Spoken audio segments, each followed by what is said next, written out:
नमस्कार दोस्तों। हरियाणा राज्य व्यवस्था की सीरीज चल रही थी और हमने पिछली कक्षा में बातें की थी। हरियाणा गठन के समय राष्ट्रपति कौन था, उपराष्ट्रपति कौन था, हरियाणा गठन के समय प्रधानमंत्री कौन था, अटॉर्नी जनरल और जनरल एडवोकेट की बातें हमने की थी। ठीक है, आज हम हरियाणा राज्य व्यवस्था की दूसरी सीरीज लेके आए हैं और आज का टॉपिक हम शुरू करेंगे जो हमारे भारतीय संविधान का आर्टिकल नंबर 79। आर्टिकल नंबर 79 में हमें संसद का उल्लेख मिलता है दोस्तों। संसद जो हमने किस देश के संविधान से ली है ये जरूर याद रखिए, हमने ब्रिटेन के संविधान से ली है। और भारतीय संसद के 3 अंग है। जो पहला अंग है वो है प्रेसिडेंट यानी राष्ट्रपति, जो दूसरा अंग है वो है आपका हाउस ऑफ, जरूर याद रखें, काउंसिल ऑफ स्टेट्स यानी राज्यसभा, और तीसरा अंग है हाउस ऑफ पीपल्स यानी लोकसभा। ये जरूर याद रखें। अगर मैं बात करूं भारतीय संविधान का अनुच्छेद नंबर 80, अनुच्छेद नंबर 80 में हमें राज्यसभा का उल्लेख मिलता है। राज्यसभा जो देश का स्थायी सदन, उच्च सदन और अन्य व्यक्तियों का सदन है, ये जरूर याद रखें। जो हमारे हरियाणा के विधानसभा सदस्य हैं, जो हरियाणा के विधानसभा सदस्य यानी जिनकी संख्या है 90, वो हरियाणा के विधानसभा सदस्य हैं। ये जरूर याद रखेंगे, हरियाणा के जो विधानसभा सदस्य है कितने हैं, सदस्य संख्या 90। उन सदस्यों द्वारा इन 90 विधानसभा सदस्यों द्वारा राज्यसभा के 5 सदस्य चुने जाते हैं। हमारे हरियाणा में एग्जाम में आपको पूछेगा कि हरियाणा में राज्यसभा की कितनी सीटें हैं, तो हरियाणा में राज्यसभा के कितने सदस्य हैं, सदस्य संख्या क्या है, ये जरूर याद रखेंगे। हरियाणा में राज्यसभा सदस्य संख्या है मेरे दोस्तों, वेरी वेरी इंपोर्टेंट, 5। और वो 5 कौन से हैं अगर उनकी बात करें तो जरूर याद रखेंगे वो 5 आज के दिन ये है। नंबर 1, पहला नाम जरूर याद रखेंगे, देवेंद्र पाल वत्स। देवेंद्र पाल वत्स, जो डीपी वत्स साहब है। डीपी वत्स साहब बीजेपी से हैं और 2018 से 6 जोड़ दीजिए क्योंकि राज्यसभा के सदस्यों का कार्यकाल 6 वर्ष होता है, तो 2018 से 2024 तक इनका कार्यकाल है। जो दूसरा नाम है वो दूसरा नाम है, जरूर याद रखेंगे, रामचंद्र जांगड़ा। रामचंद्र जांगड़ा की बात करें तो रामचंद्र जांगड़ा साहब, ये जरूर याद रखेंगे, इनका कार्यकाल है 2020 से 2026, ये भी बीजेपी के हैं। और तीसरा जो नाम है वो याद रखेंगे, दीपेंद्र सिंह जी हुड्डा। दीपेंद्र सिंह जी हुड्डा भी राज्यसभा के सदस्य हैं, ये जरूर याद रखेंगे। हुड्डा साहब भी राज्यसभा के सदस्य हैं और कार्यकाल है 2020 से लेकर 2026। चौथा जो सदस्य है वो आप याद कीजिए, कृष्ण लाल पवार। कृष्ण लाल पवार, ये चौथे सदस्य हैं। चौथे सदस्य का नाम क्या है तो जरूर याद रखेंगे, कृष्ण लाल पवार। जो ये कृष्ण लाल पवार है ये 2022 में सदस्य बने और कब तक रहेंगे, 2028 तक, ये बीजेपी के हैं।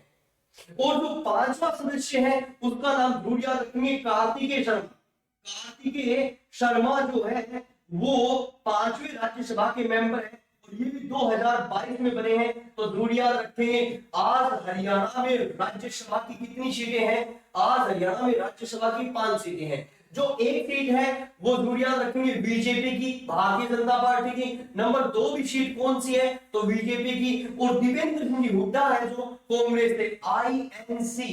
फिर कृष्णलाल जी पवार जो है वो भी है बीजेपी से और एक सीट हमारे हरियाणा में है, वो जरूर याद रखेंगे आपका निर्दलीय, या फिर ये भी हम बीजेपी का ही बोल सकते हैं क्योंकि कार्तिकेय शर्मा भी बीजेपी के सहयोग से जीते।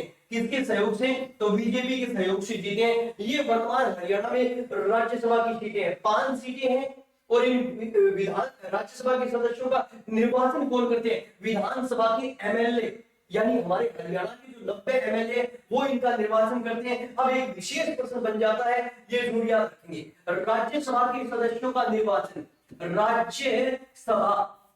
राज्यसभा के सदस्यों का जो निर्वाचन देखे, राज्यसभा के सदस्यों का जो निर्वाचन देखे वो कैसे होता है वो देख लीजिए, कई बार प्रश्न बन जाता है। इससे निर्वाचन किया जाता है एकल संक्रमणीय, ये जरूर याद रखेंगे, एकल संक्रमणीय आनुपातिक ये जरूर याद रखेंगे, एकल शकरमणीय है, आनुपातिक आनुपातिक खुला मत प्रणाली के आधार पर, खुला खुला मत प्रणाली के आधार पर इनका निर्वाचन होता है, खुला मत प्रणाली के आधार पर इनका निर्वाचन होता है। ये जरूर याद रखेंगे, क्योंकि इसी निर्वाचन पद्धति से ही निर्वाचन होता है राष्ट्रपति का, और इसी निर्वाचन पद्धति से ही निर्वाचन होता है, ये जरूर याद रखेंगे, उपराष्ट्रपति का। मगर जो राष्ट्रपति और उपराष्ट्रपति के निर्वाचन की बात करें तो राष्ट्रपति और उपराष्ट्रपति के निर्वाचन में यहाँ पे क्या लिखा जाता है, तो यहाँ पे लिखा जाता है गुप्त मत प्रणाली। क्या लिखा जाता है? गुप्त मत प्रणाली। मगर राज्यसभा के सदस्यों का जो निर्वाचन होता है उसमें खुला मत प्रणाली के आधार पर ये निर्वाचन किया जाता है, ये जरूर याद रखेंगे। वेरी वेरी इंपोर्टेंट, यहाँ से प्रश्न हमारे एग्जाम में बन सकता है। हरियाणा में कितनी है राज्यसभा की सीटें? 5 है, और 5 कौन है? देवेंद्र पाल वत्स बीजेपी 2018 से 2024, फिर रामचंद्र जांगड़ा बीजेपी 2020 से 2026, फिर दीपेंद्र सिंह जी हुड्डा कांग्रेस के 2020 से 2026, फिर कृष्णलाल पंवार 2022 से 2028, और फिर कार्तिक शर्मा 2022 से 2028, ये बीजेपी के। वैसे निर्दलीय है पर बीजेपी के सहयोग से जीते हैं, तो ये बीजेपी के उम्मीदवार माने जाएंगे, ये जरूर याद रखेंगे। 5 सीटें हैं, और इनका निर्वाचन कैसे होता है? राज्यसभा के सदस्यों का निर्वाचन एकल शकरमणीय आनुपातिक खुला मत प्रणाली के आधार पर इनका निर्वाचन होता है, और इनके निर्वाचन में भाग कौन लेता है? तो जरूर याद रखेंगे, इनके निर्वाचन में विधानसभा के सदस्य भाग लेते हैं। चलो आगे चलें और हम देखें भारतीय संविधान का जो आर्टिकल है, आर्टिकल नंबर 81, आर्टिकल नंबर 81 में हमें लोकसभा का उल्लेख मिलता है। स्थायी सदन, नियमन सदन और जनता का प्रिय सदन है, कौन सा सदन है? लोकसभा। नियमन सदन और जनता का प्रिय सदन है लोकसभा, क्योंकि लोकसभा हर 5वें वर्ष बन जाती है, ये जरूर याद रखेंगे। लोकसभा हर 5वें वर्ष, जैसे आप याद कीजिए पहली लोकसभा बनी थी 1952 से 57, दूसरी लोकसभा बनी थी, ये जरूर याद रखेंगे, 1957 से 62, और तीसरी लोकसभा बनी थी 1962 से, जरूर याद रखेंगे, 1967। तीसरी लोकसभा के अध्यक्ष कौन थे? तो जरूर याद रखेंगे, तीसरी लोकसभा के स्पीकर थे सरदार हुकुम सिंह। कौन थे? ये जरूर याद रखेंगे, सरदार हुकुम सिंह तीसरी लोकसभा के अध्यक्ष थे, जिन्होंने पंजाब पुनर्गठन की मांग की थी। कब? 1965 में। 1965 में इन्होंने मेरे दोस्तों पंजाब पुनर्गठन की मांग की। जब उन्होंने पंजाब पुनर्गठन की मांग की तभी तो 23 अप्रैल 1966 को एक आयोग बना था। 23 अप्रैल 1966 को एक आयोग बना जिसे इतिहास में बोलते हैं साहा आयोग। और इसी साहा आयोग ने क्या कार्य किया था? आप याद रखेंगे, 1 नवंबर 1966 को 1 नवंबर 1966 को हमारे हरियाणा को भारत का कौन सा राज्य बना दिया? तो हरियाणा भारत का कौन सा राज्य बना था? 7वां राज्य बना था दोस्तों। कौन सी लोकसभा की कहानी है? ये जरूर याद रखेंगे मेरे दोस्तों, ये तीसरी लोकसभा की कहानी है। Very very important. तीसरी लोकसभा के स्पीकर सरदार हुकुम सिंह ने ही पंजाब पुनर्गठन की मांग की थी, और जब उन्होंने मांग की तो कौन सा आयोग बना? साहा आयोग। और इस आयोग ने पंजाब का 35.18% भाग, ये जरूर याद रखेंगे, 35.18% भाग हरियाणा को दिया। 1 नवंबर 1966 को हरियाणा भारत का 7वां राज्य बना, ये जरूर याद रखेंगे। बड़ा प्रश्न लिख रहा हूं, हमारी एसएससी में पूछा जा चुका और मैं आपको करवा भी चुका हूं कि 1 नवंबर को भारत के कितने राज्य अपना स्थापना दिवस मनाते हैं? 1 नवंबर को कितने राज्य अपना स्थापना दिवस मनाते हैं? ये जरूर याद रखेंगे। 1 नवंबर को कितने राज्य अपना स्थापना दिवस मनाते हैं? ये प्रश्न मैं करवा चुका हूं आपको सामान्य परीक्षा यूनिट में, तो जरूर याद रखेंगे। उन राज्यों की संख्या कितनी है? 7 राज्य। आप याद रखेंगे 1 नवंबर 1956, अगर पहली बार देखें तो इसमें आएगा आपका मध्य प्रदेश। 1 नवंबर 1956 मध्य प्रदेश। फिर दूसरा नाम याद रखेंगे नेक्स्ट कर्नाटक। फिर तीसरा नाम याद रखेंगे केरल।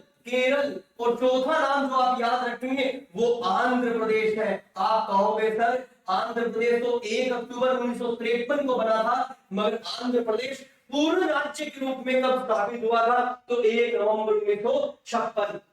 और 1 1 नवंबर 1966 की बात करें तो जरूर याद रखेंगे पंजाब और हमारा हरियाणा, पंजाब और हरियाणा कब बने हैं? 1 नवंबर 1966। और 1 नवंबर 2000 की बात करें तो 1 नवंबर 2000 को कौन सा राज्य बना था? छत्तीसगढ़। तो कितने राज्य 1 नवंबर को स्थापना दिवस मनाते हैं? याद रखेंगे 7 राज्य। कौन से 7 राज्य? मध्य प्रदेश, कर्नाटक, केरल, आंध्र प्रदेश, हरियाणा, पंजाब और छत्तीसगढ़। ये प्रश्न आता है। तो तीसरी लोकसभा में हरियाणा भारत का 7वां राज्य बना था। किस आयोग ने बनाया था? शाह आयोग ने बनाया था। चौथी लोकसभा 1967 से लेकर 1971, चौथी लोकसभा का निर्वाचन हरियाणा में पहली बार हुआ। चौथी लोकसभा का निर्वाचन हरियाणा में पहली बार हुआ। और उस समय हरियाणा में निर्वाचन क्षेत्रों की संख्या कितनी बताई जाती है? 9 बताई जाती है मेरे दोस्तों, ये याद रखेंगे। 5वीं लोकसभा की बात करूं तो 1971 से लेकर, ध्यान दीजिए, 1971 से लेकर 1970 इंदिरा गांधी की लोकसभा थी और भारतीय इतिहास की अब तक की सबसे लंबी लोकसभा है, जिसने 6 साल से भी लंबा समय व्यतीत किया है। अगर मैं बात करूं छठी लोकसभा, जो पहली गैर कांग्रेसी लोकसभा थी, ये जरूर याद रखेंगे 1970 से लेकर 79, ये जरूर याद रखेंगे। और इसी लोकसभा के दौरान ही तो चौधरी देवीलाल ने, आप याद कीजिए, न्याय युद्ध प्रारंभ किए थे हरियाणा में। ये प्रश्न काफी बार आपके एग्जामों में पूछा गया है कि हरियाणा की किस व्यक्ति ने न्याय युद्ध प्रारंभ किए? तो चौधरी देवीलाल जी ने, ये जरूर याद रखेंगे। चलिए आगे चले। और लोकसभा नंबर 7, अगर 7वीं लोकसभा की बात करूं तो हमने देखा छठी लोकसभा कब से कब तक है? 1970 से लेकर 79। और 7वीं लोकसभा है जो इंदिरा गांधी की लोकसभा थी 1980 से लेकर 84। फिर जो 8वीं लोकसभा है राजीव गांधी की लोकसभा थी 84 से लेकर 89। और याद कीजिए 9वीं लोकसभा, 9वीं लोकसभा की बात करें तो 9वीं लोकसभा 89 से लेकर 91। इस 9वीं लोकसभा की विशेषता क्या है सर? इसकी सबसे बड़ी विशेषता है मेरे दोस्तों, 9वीं लोकसभा में ही किंग मेकर कौन? चौधरी देवीलाल। याद रखेंगे चौधरी देवीलाल 9वीं लोकसभा में ही देश के 6ठे उप प्रधानमंत्री बने थे। कौन से? ये जरूर याद रखेंगे। नेक्स्ट 6ठे उप प्रधानमंत्री बने थे। कौन सी लोकसभा में? तो जरूर याद रखेंगे 9वीं लोकसभा में चौधरी देवीलाल यानी किंग मेकर हरियाणा के वो व्यक्ति जिन्होंने सर्वोच्च पद प्राप्त किया है, चौधरी देवीलाल जी। कौन सी लोकसभा में? तो 9वीं लोकसभा में चौधरी देवीलाल जी देश के 6ठे उप प्रधानमंत्री बने मेरे दोस्तों, ये जरूर याद रखें। अब तक भारत में कितने उप प्रधानमंत्री बन गए? तो जरूर याद रखेंगे अब तक भारत में 7 उप प्रधानमंत्री बन गए। सीरीज बना लीजिए अपने दिमाग में। नंबर 1 पहला नाम है, जरूर याद रखेंगे, सरदार पटेल। पहले कौन है? सरदार पटेल है।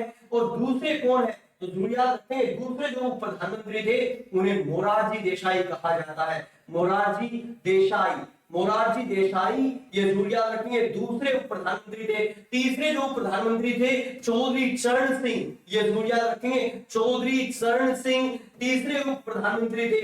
और चौथे उप प्रधानमंत्री बने थे तो जरूर याद रखेंगे बाबू जगजीवन राम। बाबू जगजीवन राम, बाबू जगजीवन राम चौथे उप प्रधानमंत्री बने थे। अगर यहां से प्रश्न बन जाए तो 5वें उप प्रधानमंत्री कौन बने थे? तो जरूर याद रखेंगे 5वें जो प्रधानमंत्री बने थे वाई, नेक्स्ट जरूर याद रखेंगे आपका Yashwant Sinha, Y B Sinha, Yashwant Sinha, Y V Sinha, ये sorry Y S Chauhan, sorry 1 minute गलती होगी, Y S Chauhan, Y S Chauhan, ये नाम जरूर याद रखेंगे वाई एस चौहान। ठीक है, वाई बी चंद्रचूड़ नहीं, वाई चौहान बने थे। और 6ठे उप प्रधानमंत्री बने थे तो चौधरी देवीलाल। देवीलाल जी हमारे हरियाणा के सिरसा के कौन से उप प्रधानमंत्री बने थे? 6ठे। और 7वें उप प्रधानमंत्री बने हैं तो लाल कृष्ण आडवाणी। जो लाल कृष्ण आडवाणी है, आडवाणी साहब नेक्स्ट कौन से उप प्रधानमंत्री है? 7वें उप प्रधानमंत्री बने हैं, 2004 में बने थे। अब उसके बाद में पिछले लगभग 19-20 सालों में कोई भी उप प्रधानमंत्री नहीं बना है। तो यहाँ से प्रश्न बन जाए तो जरूर याद रखेंगे 9वीं लोकसभा में चौधरी देवीलाल जी क्या बने थे? देश के 6ठे उप प्रधानमंत्री बने थे।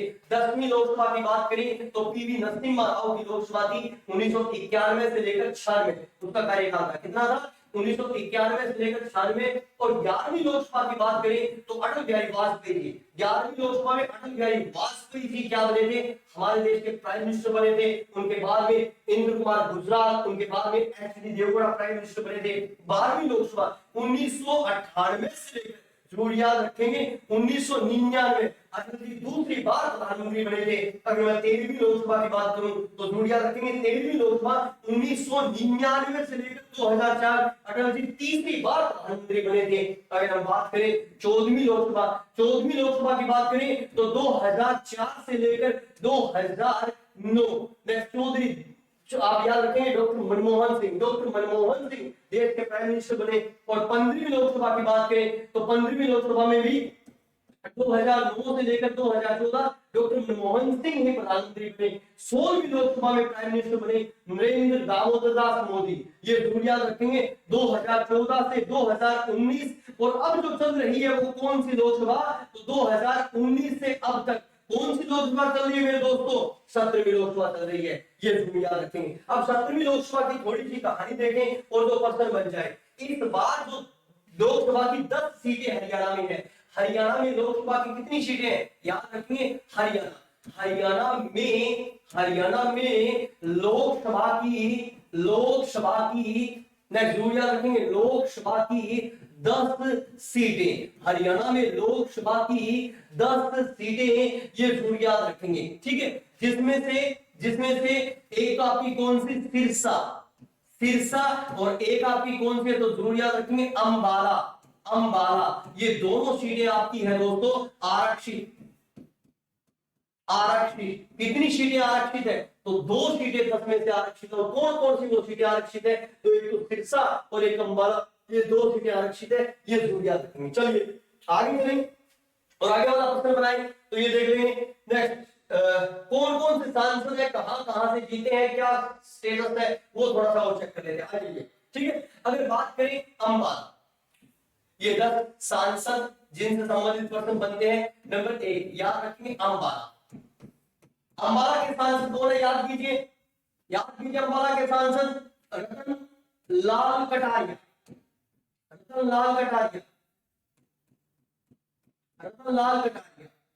ये जरूर याद रखेंगे। फिर उसके बाद में नंबर 2, चलिए अंबाला के बाद चलिए अपना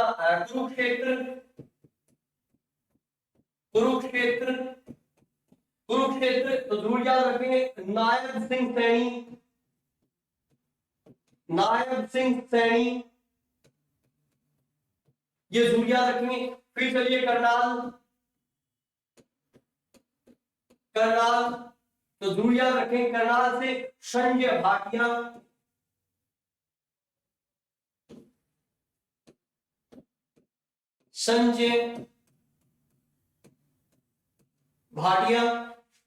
फिर चलिए उसके बाद में आपका सोनीपत, रमेश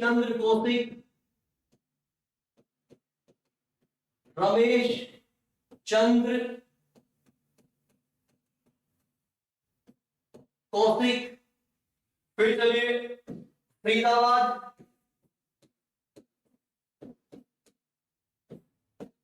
में चलिए कृष्णपाल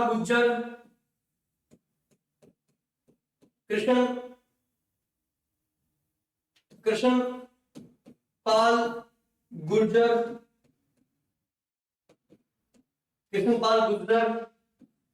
फिर चलिए सोनीपत हो गया। एक मिनट गुरुग्राम करते हैं। गुरुग्राम बताइए, गुरुग्राम कौन है, गुरुग्राम के सांसद याद कीजिए, राव इंद्रजीत सिंह,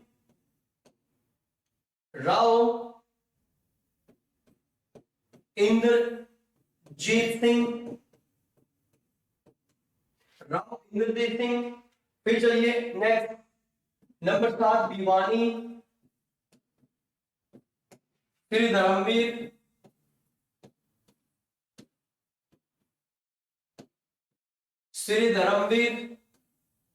फिर चलिए हिसार में अपना क्या नाम लेते हैं, वीरेंद्र सिंह डोमर खां के बेटे विजेंद्र सिंह, ब्रिजेंद्र सिंह, वीरेंद्र सिंह डूंगर खां के बेटे ब्रिजेंद्र सिंह। ठीक है, फिर चलिए अपना रोहतक, अरविंद शर्मा,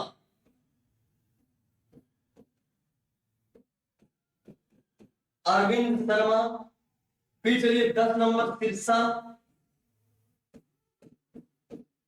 सुनीता दुग्गल। हरियाणा की 5वीं महिला सांसद है ये, हरियाणा की 5वीं महिला सांसद है ये, जरूर याद रखेंगे सुनीता दुग्गल। हरियाणा की पहली महिला सांसद, जरूर याद रखेंगे, हरियाणा की पहली महिला सांसद, हरियाणा की पहली महिला सांसद। तो पहली महिला सांसद जरूर याद रखेंगे 1977, और नाम है चंद्रावती ओला। जो ओला मैडम है वो भिवानी से है, ये जरूर याद रखेंगे। वर्तमान में चरखी दादरी इनका ग्रहण हो गया, ये जरूर याद रखेंगे। ठीक है, हरियाणा की 5वीं महिला सांसद है सुनीता दुग्गल, ये जरूर याद रखेंगे। अब तक हरियाणा की कितनी महिलाएं एमएलए बनी है, सॉरी एमपी, अब तक हरियाणा की कितनी महिलाएं एमपी बनी है? 5, और उनमें 5वीं महिला सांसद है सुनीता दुग्गल, ये जरूर याद रखेंगे। हरियाणा की पहली महिला सांसद, हरियाणा की पहली महिला सांसद जो है ना वो कौन है? हरियाणा की पहली महिला सांसद, तो जरूर याद रखेंगे, हरियाणा की पहली महिला सांसद का नाम है चंद्रावती ओला। और 5वीं महिला सांसद के रूप में कौन कार्य कर रही हैं? तो 5वीं महिला सांसद के रूप में कार्य कर रही हैं सुनीता दुग्गल, ये जरूर याद रखेंगे। ठीक है, तो ये 10 सांसद। अंबाला से कौन? रतनलाल कटारिया, कुरुक्षेत्र से नारायण सिंह तैनी, करनाल से संजय भाटिया, सोनीपत से रमेश चंद्र कौशिक, फरीदाबाद से कृष्णपाल गुर्जर, फिर गुरुग्राम से राव इंद्रजीत सिंह, भिवानी से श्री धर्मवीर, फिर हिसार से ब्रिजेंद्र सिंह, फिर रोहतक से अरविंद शर्मा, और फिर सिरसा से सुनीता दुग्गल। मैंने एक और प्रश्न भी बताया, सुनीता दुग्गल 5वीं महिला सांसद है। अब तक कितनी महिलाएं सांसद बनेगी? 5। पहली महिला सांसद कौन थी? चंद्रावती ओला, ये जरूर याद रखेंगे। और 5वीं महिला ये है। और ये जो 10 की 10 सीटें थी वो किस पार्टी ने जीती? तो हरियाणा में बीजेपी ने जीती, ये जरूर याद रखेंगे। नेक्स्ट, 17वीं लोकसभा में, 17वीं लोकसभा में हरियाणा में 10 की 10 सीटें, 10 की 10 सीटें भारतीय जनता पार्टी बीजेपी ने जीती, ये जरूर याद रखेंगे। 10 की 10 सीटें बीजेपी ने जीती। वेरी वेरी इंपॉर्टेंट, अगर यहां से कोई प्रश्न बन जाए तो सबसे महत्वपूर्ण प्रश्न मैंने आपको बताया है, ये जरूर याद रखेंगे। 10 की 10 सीटें किसके खाते में गई? तो किसके खाते में गई? बीजेपी के खाते में गई। उसमें से मैं एक विशेष प्रश्न बता देता हूं, देख लीजिए ध्यान से। एक नंबर 1 नारायण सिंह तैनी, नंबर 2 संजय भाटिया, ये जरूर याद रखेंगे। फिर नंबर 3 चलिए, नंबर 3 आपका ब्रिजेंद्र सिंह, नंबर 4 चलिए अरविंद शर्मा, और नंबर 5 चलिए सुनीता दुग्गल।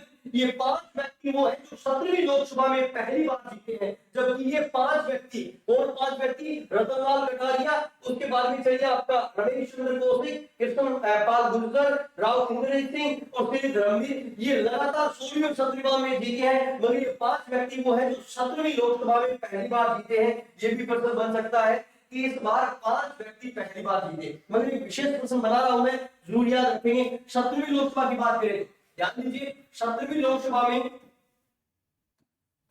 17वीं लोकसभा में हरियाणा में सबसे बड़ी जीत,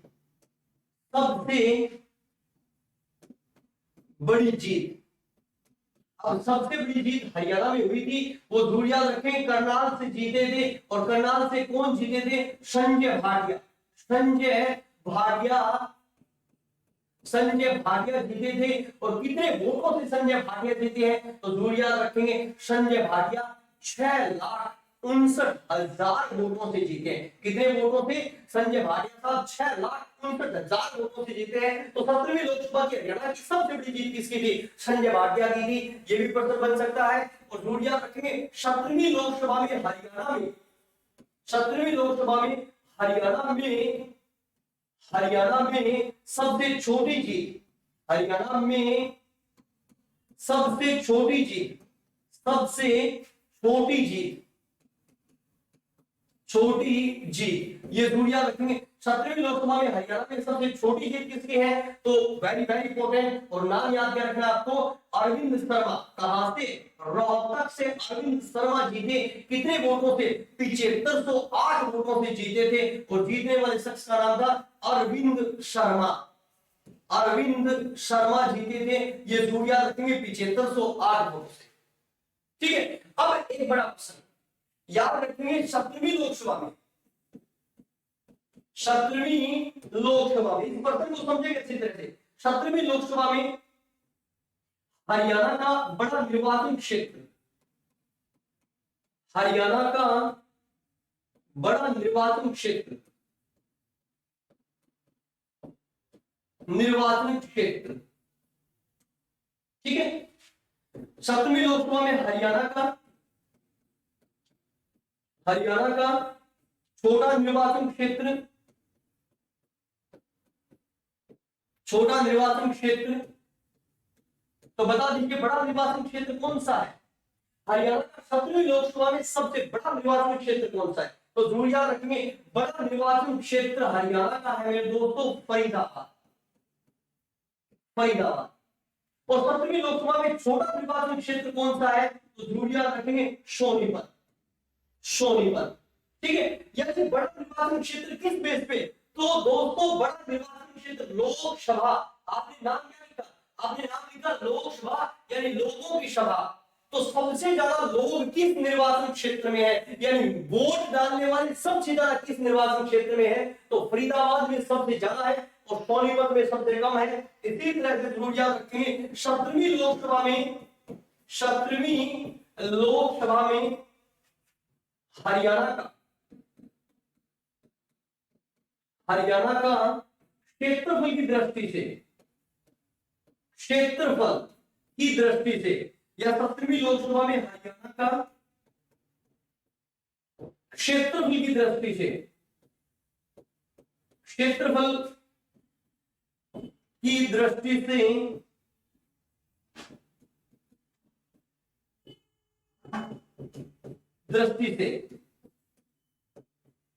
बड़ा निर्वाचन क्षेत्र और छोटा निर्वाचन क्षेत्र। अब मैंने क्या देखा कि क्षेत्रफल की दृष्टि से बड़ा निर्वाचन क्षेत्र कौन सा है? तो क्षेत्रफल की दृष्टि से बड़ा निर्वाचन क्षेत्र है भिवानी, जहां से श्री धर्मवीर जीते हैं। और क्षेत्रफल की दृष्टि से छोटा निर्वाचन क्षेत्र कौन सा है? तो जरूर याद रखेंगे, फरीदाबाद छोटा निर्वाचन क्षेत्र है।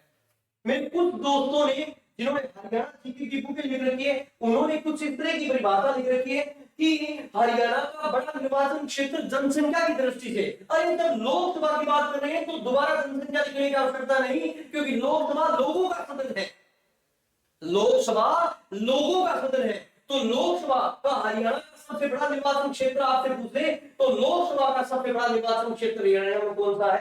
तो जरूर याद रखेंगे, यानी सबसे ज्यादा मतदाता किसमें है? फरीदाबाद में। और सबसे कम मतदाता किसमें है? सोनीपत में। इसलिए हम जनसंख्या की दृष्टि से नहीं, लोकसभा का बड़ा निर्वाचन क्षेत्र और लोकसभा का छोटा निर्वाचन क्षेत्र लिखेंगे, जनसंख्या नहीं लिखी जाएगा यहाँ पे, क्योंकि जनसंख्या तो ऑलरेडी जब आपने लोकसभा लिख दिया तो जनसंख्या तो लिख दिया। ये जरूर याद रखेंगे। इधर देखिए कि लोकसभा का, नेक्स्ट देखिए लोकसभा का क्षेत्रफल की दृष्टि है, यानी सबसे ज्यादा एरिया, सबसे ज्यादा क्षेत्रफल किसमें है? तो भिवानी में सबसे ज्यादा क्षेत्रफल है। और सबसे कम क्षेत्रफल किसमें है? तो जरूर याद रखेंगे फरीदाबाद में सबसे कम क्षेत्र है। अगर यहाँ पे प्रश्न बन जाए तो ये जरूर याद रखेंगे।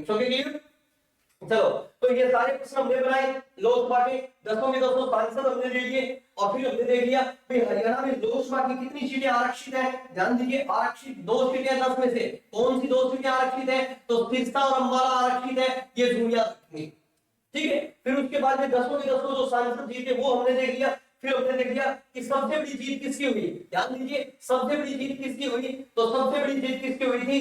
करनाल से संजय भाटिया जीते थे 6,59,000 वोटों से। और सबसे छोटी जीत किसकी हुई थी? तो आप याद कीजिए, हमारे सबसे छोटी जीत हुई थी रोहतक से अरविंद शर्मा जीते थे, जिन्होंने दीपेंद्र सिंह हुड्डा को हराया था। अरविंद शर्मा ने किसे हराया था? दीपेंद्र सिंह हुड्डा को हराया था 7508 वोटों से। फिर हमने क्या प्रश्न बनाया? ध्यान दीजिए कि लोकसभा हरियाणा में लोकसभा की दृष्टि से बड़ा निर्वाचन क्षेत्र फरीदाबाद, छोटा निर्वाचन क्षेत्र सोनीपत। क्षेत्रफल की दृष्टि से बड़ा निर्वाचन क्षेत्र भिवानी और छोटा निर्वाचन क्षेत्र कौन सा है, तो जरूर याद रखेंगे आपका क्या नाम लेते हैं, फरीदाबाद। चलिए आगे थोड़ा सा चलिए और कुछ विशेष प्रश्न और लेके आए, तो बता दीजिए हरियाणा कौन सी लोकसभा में बना, हमने देखा तीसरी लोकसभा में बना।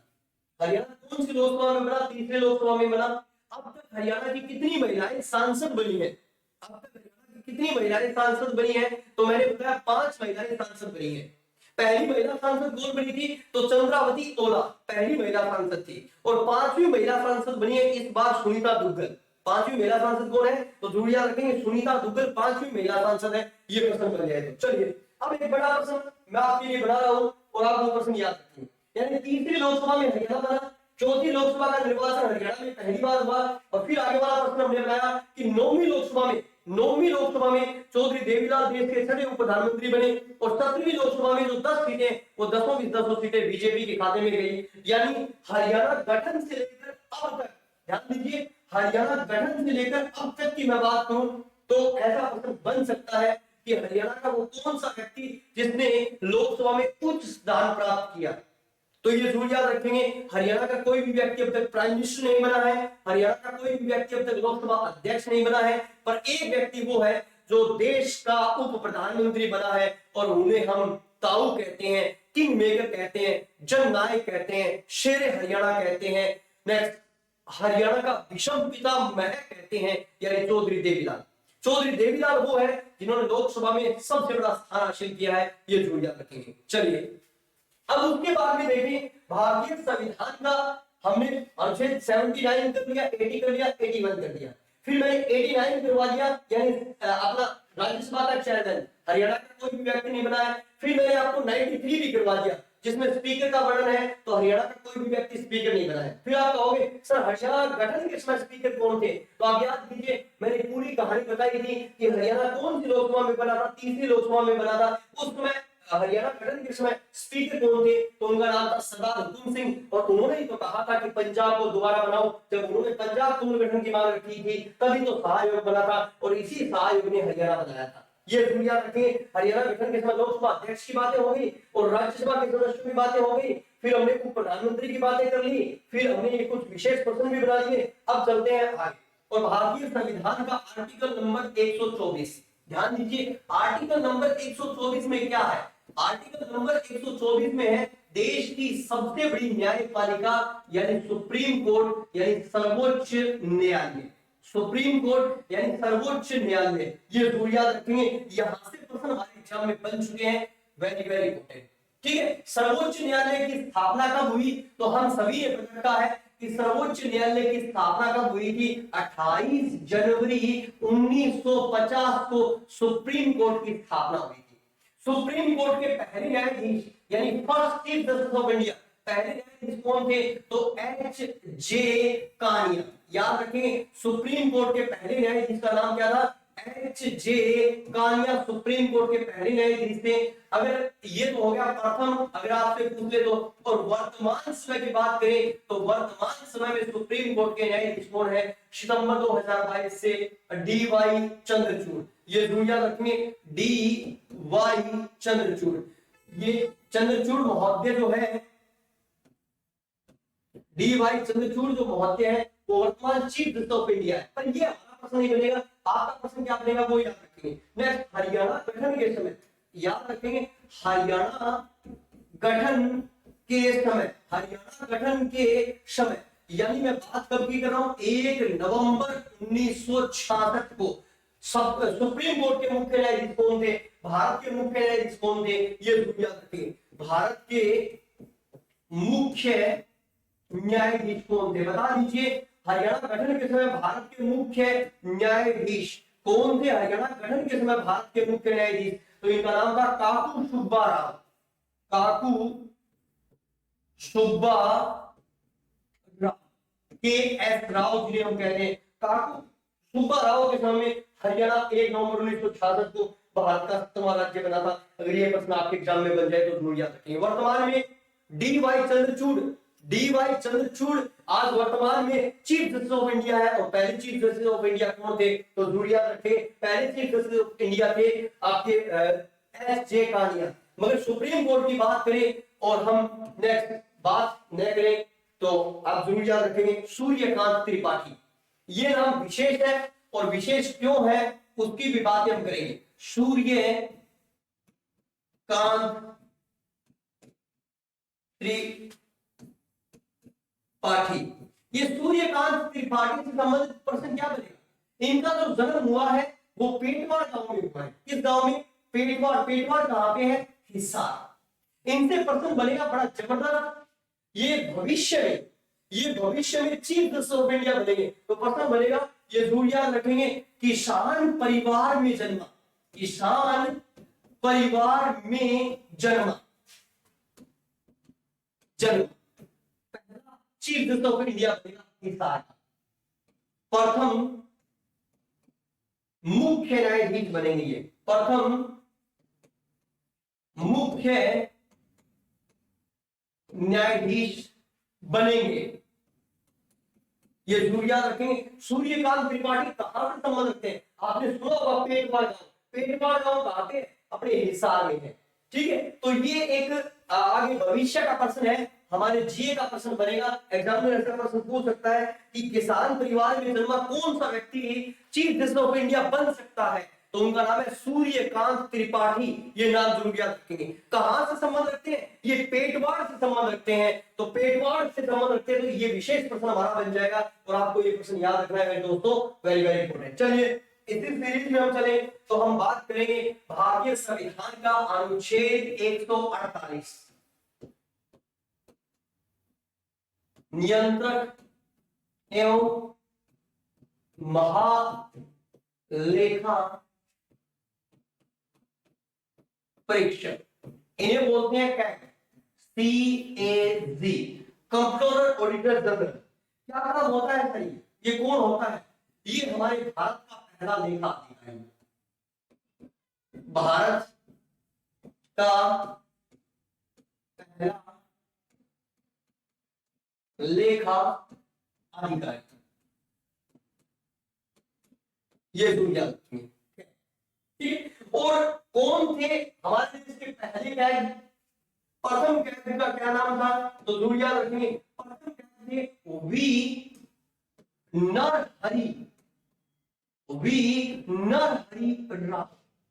और वर्तमान कैग कौन है आज के दिन में? तो आज वर्तमान समय में कैग के रूप में कार्य कर रहे हैं, ये जरूर याद रखेंगे, गिरीश चंद्र मुर्मू, जीसी मुर्मू वर्तमान समय में कैग के रूप में कार्य कर रहे हैं। पर प्रश्न हमारा क्या बनेगा?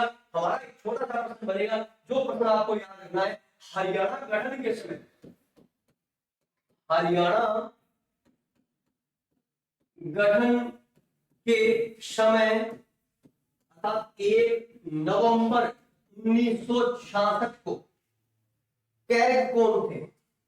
CAG कैग कौन थे? बता दीजिए कौन थे कैग, कौन थे? आप याद कीजिए 1 नवंबर 1966 को। मैंने बताया कैग कौन होता है? हमारे देश का प्रथम लेखा अधिकारी होता है। हमारे देश का प्रथम लेखा अधिकारी कौन होता है? कैग होता है। ये जरूर याद रखेंगे। और हरियाणा गठन के समय कैग कौन थे? तो जरूर याद रखेंगे, नेक्स्ट हरियाणा गठन के समय कैग थे RS रंगनाथन, RS रंगनाथन। ये जरूर याद रखेंगे, RS रंगनाथन। तो इन तरह से आज हमने प्रश्न बनाए, पिछली कक्षा में हमने प्रश्न बनाए, ये जरूर याद रखेंगे, वेरी वेरी इंपॉर्टेंट। ठीक है, पिछली कक्षा में मैंने कुछ प्रश्न करवाए थे आपको, जैसे आप याद कीजिए हरियाणा गठन के समय राष्ट्रपति कौन था? हरियाणा गठन के समय जो राष्ट्रपति थे उनका नाम बताया मैंने थे। नेक्स्ट क्या नाम था उनका? तो जरूर याद रखेंगे, हरियाणा गठन के समय राष्ट्रपति थे सर्वपल्लवी राधाकृष्णन। फिर हरियाणा में 3 बार राष्ट्रपति शासन लागू हुआ, 21 नवंबर 1967, 30 अप्रैल 1970 और 6 अप्रैल 1991। वो बातें भी मैंने आपको करवाई। फिर हरियाणा गठन के समय उपराष्ट्रपति कौन था? तो डॉक्टर जाकिर हुसैन। फिर अनुच्छेद 74 करवाया मैंने। और हरियाणा गठन के समय प्रधानमंत्री कौन थे? तो मैंने बताया हरियाणा गठन के समय प्रधानमंत्री कौन थे? तो माननीय महोदया इंदिरा गांधी। फिर मैंने अटॉर्नी जनरल और जनरल एडवोकेट की बातें की थी। मैंने बताया था हरियाणा गठन के समय अटॉर्नी जनरल यानी महान्यायवादी कौन थे, तो महान्यायवादी का नाम था, आप याद कीजिए हरियाणा गठन के समय महान्यायवादी कौन थे, तो उनका नाम था वेरी वेरी इंपोर्टेंट, आप जरूर याद रखेंगे, शी के दफ्तरी, चंद्र किशन दफ्तरी। चंद्र किशन दफ्तरी हरियाणा देश के अटॉर्नी जनरल थे जब हरियाणा में। और हरियाणा के पहले जनरल एडवोकेट कौन थे, तो बाबू आनंद स्वरूप। और वर्तमान जनरल एडवोकेट की कहानी मैंने बताई तो बलदेव राज महाजन। फिर हमने संसद की बातें आज शुरू की, तो सबसे पहले मैंने राज्यसभा की बातें की और मैंने पहला प्रश्न आपको बताया कि हरियाणा की बात करें तो नंबर 1, हरियाणा में राज्यसभा की कितनी सीटें हैं, 5 सीटें। और वर्तमान में राज्यसभा के कौन कौन से मेंबर हैं, देवेंद्र पाल वत्स, रामचंद्र जागड़ा, दीपेंद्र सिंह हुड्डा, कृष्णलाल पवार, कार्तिकेय शर्मा, ये 5 व्यक्ति आज राज्यसभा सदस्य के रूप में कार्य कर रहे हैं। फिर मैंने बताया कि राज्यसभा के सदस्यों का निर्वाचन कौन करते हैं, तो एकल संक्रमणीय आनुपातिक मत प्रणाली के अनुसार राज्यसभा के सदस्यों का निर्वाचन करते हैं मेंबर ऑफ लेजिस्लेटिव असेंबली, यानी एमएलए उनका निर्वाचन करते हैं। और हरियाणा में 90 एमएलए हैं, यानी 90 एमएलए मिलकर किन को चुनते हैं, इन 5 सदस्यों को चुनते हैं। ये दुनिया रखेंगे अगर प्रश्न बन जाए। चलिए आगे वाला प्रश्न मैंने बताया लोकसभा। लोकसभा हमारे देश का निम्न सदन है, अस्थायी सदन है और जनता का प्रिय सदन है। पहली लोकसभा थी 52 से 57, दूसरी लोकसभा 57 से 62, तीसरी लोकसभा के अध्यक्ष कौन थे, तो जरूर याद रखेंगे स्पीकर। तीसरी लोकसभा के अध्यक्ष थे सरदार हुकुम सिंह, और सरदार हुकुम सिंह ने ही 1965 में पंजाब पुनर्गठन की मांग रखी। जब उन्होंने पंजाब पुनर्गठन की मांग रखी तो 23 अप्रैल 1966 को एक आयोग बना सहायोग, और इसी सहायोग में पंजाब का 35.18% भाग हरियाणा को देते हुए 1 नवंबर 1966 को हरियाणा भारत का 17वां राज्य बन गया। अब तक कितने राज्य को है जो 1 नवंबर को अपना स्थापना दिवस मनाते हैं, तो 7 राज्य है। ये मैंने बताए, मध्य प्रदेश, कर्नाटक, केरल, आंध्र प्रदेश, पंजाब, हरियाणा और छत्तीसगढ़। ये प्रश्न अपना बनता है। फिर मैंने बताया जो लोकसभा नंबर 9 थी, और लोकसभा नंबर 9 की विशेषता क्या थी, एक ही दल ने 2 प्राइम मिनिस्टर दिए थे इस लोकसभा में। एक था वीपी सिंह, जिन्हें हम बोलते हैं विश्वनाथ प्रताप सिंह, जिन्होंने मंडल आयोग लाया था और ओबीसी को आरक्षण दिया था। और दूसरा प्रधानमंत्री आया था चंद्रशेखर, जिन्हें हम युवा तुर्क कहते हैं। ये दोनों उत्तर प्रदेश के थे, मगर इस लोकसभा में उप प्रधानमंत्री एक ही था, जिनका नाम था चौधरी देवीलाल भारत के 6वें उप प्रधानमंत्री बने। क्योंकि पहले कौन बने, सरदार पटेल, दूसरे कौन बने, मोरारजी देसाई, फिर चौधरी चरण सिंह, फिर बाबू जगजीवन राम, फिर वाईएस चौहान, और चौधरी देवीलाल 2 बार प्रधानमंत्री बने। वो कौन सी लोकसभा में बने थे, तो 9वीं लोकसभा में बने थे। फिर उसके बाद 10वीं, 11वीं, 12वीं, 13वीं, 14वीं, 15वीं और 17वीं लोकसभा की बात करें तो 17वीं लोकसभा में हरियाणा में कितनी सीटें हैं, 10 है। जब पहली बार हमारे हरियाणा में लोकसभा का निर्वाचन हुआ था, उस समय 4थी लोकसभा का निर्वाचन हरियाणा में पहली बार हुआ था, और उस समय सीटें थी 9। आज कितनी सीटें हैं, 10 सीटें हैं। अगर मैं इन 10 सीटों की बात करूं तो 10 की 10 सीटें बीजेपी के खाते में गई है, ये दुनिया रखी।